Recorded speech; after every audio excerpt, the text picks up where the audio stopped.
Today we're going to talk about surface area. So first we're going to talk about surface area of rectangular prisms. So this link at the top of your notes, okay, is if you need some extra help with it. Okay, so surface area. Surface area is the area of all the faces added up. Okay, so that means if I take each side of my three-dimensional shape and add them all together after I find the area. So basically it's the area of all surfaces on the outside, and that's a good word to remember. It's all on the outside. So in measuring surface area, okay, our units will be squared. That's important to remember. So rectangular prisms have 6 faces. So if you see on the cube, or if you think about it, when you're playing a game with dice, there's 6 faces to each die. So here's the three-dimensional shape of the cube, and if you look closely, this would be the net. So here you have the 2 sides, the bottom, the front, the back, and the top. So if I were to fold that back together, it would make a cube. Now, this one here on the right is a rectangular prism. So I have my front, which gets folded down here, the bottom stays in place, the back, and then the top folds back as well, and then we have the left and right side. So here you go, you have a cube and a rectangular prism, and when it's taken down to its nets. So let's go ahead and look at the surface area of a rectangular prism formula. So I'm going to do 2 times the length times the width plus 2 times the length times the height plus 2 times the width times the height. And that formula comes back, if we look at our nets, we have length times width. Okay, that would be, there's always 2 things with those dimensions. There's always double it. So for example, the front and the back would have the exact same dimensions, so we're just going to double instead of adding it twice. The left and the right would be the same dimensions, and we would double those, and the top and bottom. So the first thing we want to do is identify our length, width, and height. And as long as you stay consistent, it does not matter what you pick as length, width, and height, but please mark it. So here for this example, we're going to make the 5 the length, the 4 the width, and the height of this rectangular prism 10. So the first thing I'm going to do, since we don't have enough room to go all the way across, we'll just do the first part of the formula, 2LW. So 2 times the length of 5 times the width of 4, that gives us 400. So next we need to do 2LH. So we're going to do 2 times the length of 5 times the height of 10, which is 100. And then the last one that we need to do is 2WH. So 2 times the width of 4 times the height of 10, which is equal to 80. The last step we need to do before getting our answer would be to add up those 3 products. Once we add that up, we get an answer of 220 centimeters squared. Remembering, with surface area, we square our units. Now on the next example, we see a net. So it's just a flattened image of the 3D shape.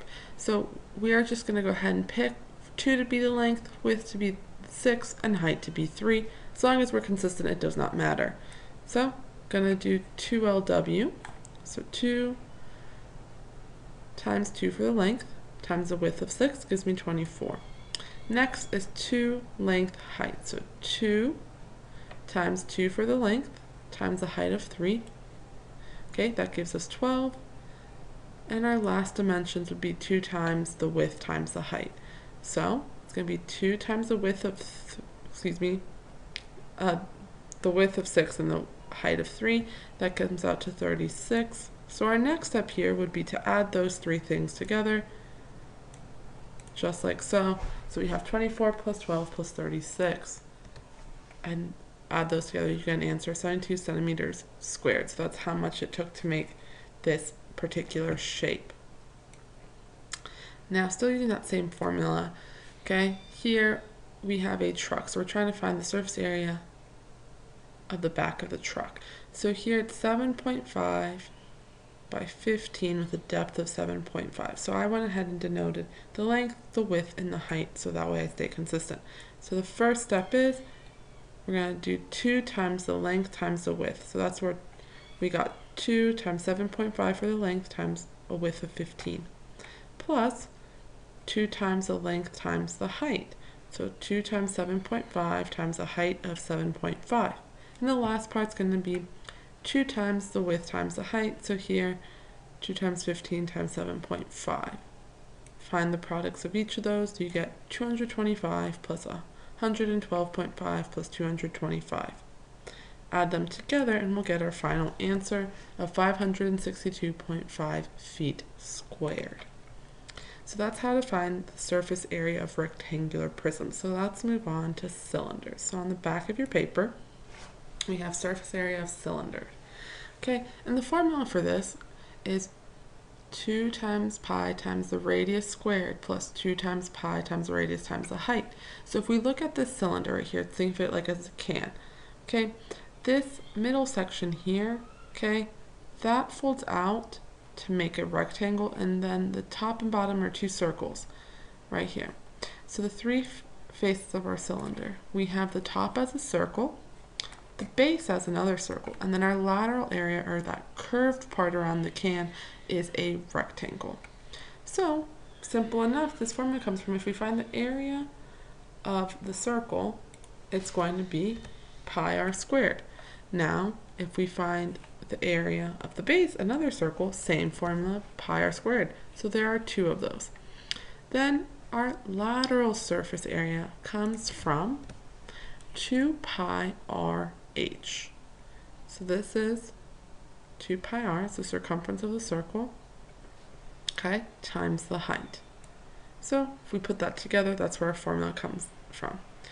So our first example says find the surface area of each cylinder. So we're going to use the surface area, the formula, okay, for surface area is equal to 2 pi r squared, okay, plus 2 pi r h. So now here, the first part, we know that the radius here is equal to 10. Okay, and that's just because I know that's the radius of the circle, and then my height of my cylinder is going to be 30. So the first thing I know is I'm going to plug it into this formula. So I'm going to do 2 times 3.14 for pi times the radius of 10 squared plus 2 times 3.14 times the radius of 10 times the height of 30. So this is where our formula comes from.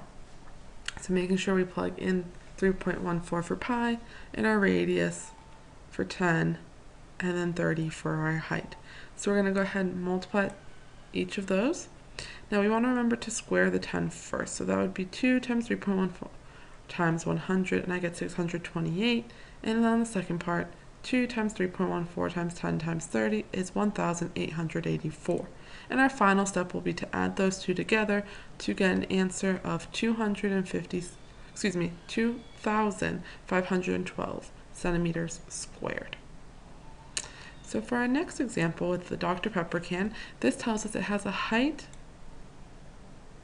of 5 inches and a diameter of 2 inches. So if it's the diameter of 2, I'm going to want to know the radius. So that means the radius is going to be 1. So we're going to use r equals there. Okay? And then our height of 5. So simple enough, we're going to plug in r and h into this formula and use 3.14 for pi. So here, 2 times 3.14 times the radius of 1 squared plus 2 times 3.14 times 1 times 5. So remember to square our radius first. So 1 squared is 1. So then we have 2 times 3.14 times 1 to get an answer of 6.28. And then 2 times 3.14 times 1 times 5 is 31.4. Final step, add them. And we get an answer of 37.62 inches squared. So on the next example, we see that we're given the diameter. So once again, we need to identify here what our radius is going to be. So our radius, which is going to be exactly half of that, would be 6.4. So that's our radius, and then our height would be equal to 10. So still going to use the formula that we denoted up top here, okay, and plug in our values. So we know the first thing we want to do is 3.14 for pi, the radius 6.4 squared, plus 2 times 3.14 times 6.4 for radius, and 10 for the height.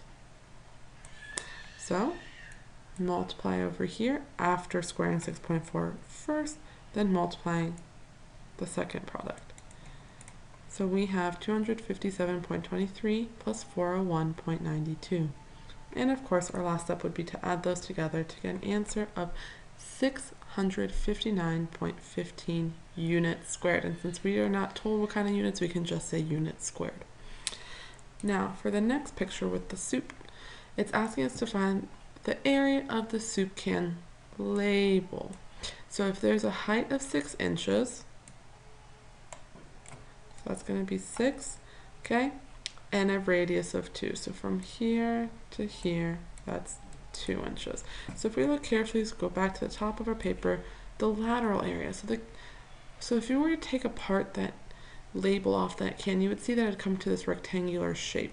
And the formula we would use is just 2 pi RH, or in other words, the second part of the formula. And that's very important for you guys to know, is that the lateral surface area is just the second part of the formula. So that's something to denote on your formula sheet.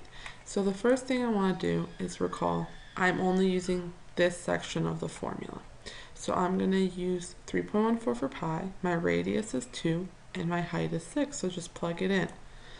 So now that I have 2 times 3.14 times 2 times 6 multiplied all together, we get an answer of 75.36 inches squared. So this concludes our notes on surface areas for rectangular prisms and cylinders. Please begin the practice.